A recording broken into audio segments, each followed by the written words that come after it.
Доехать до Нижнего Дюденского водопада можно на автобусе.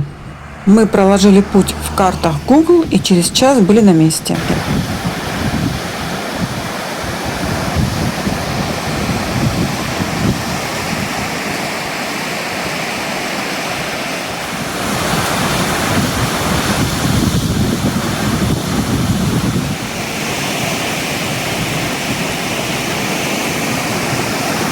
Такой экстрим.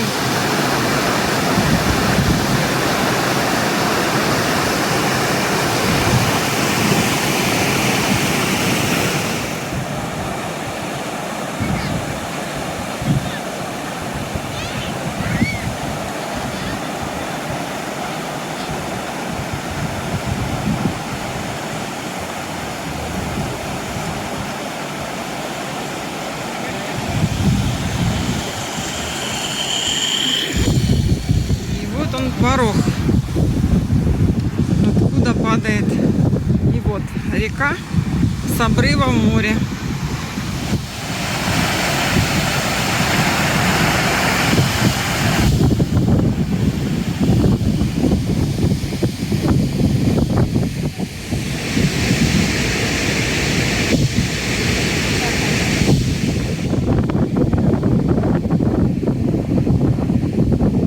Аллея олеандров.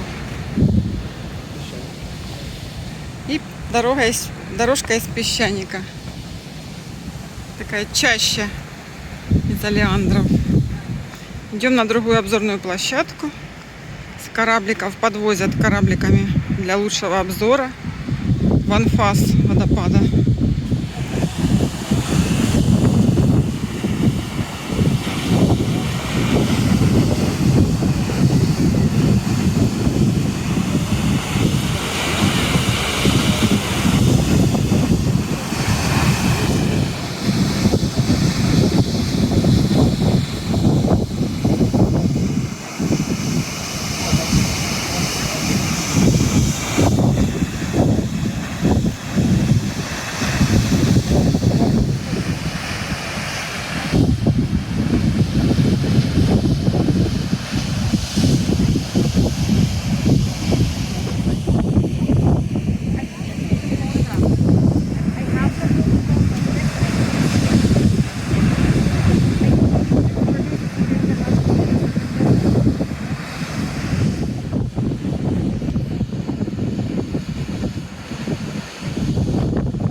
Быстро фотографировал. Видно, да.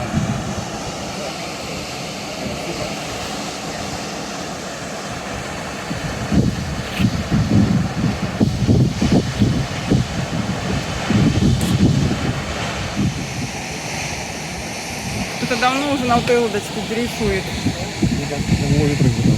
Да?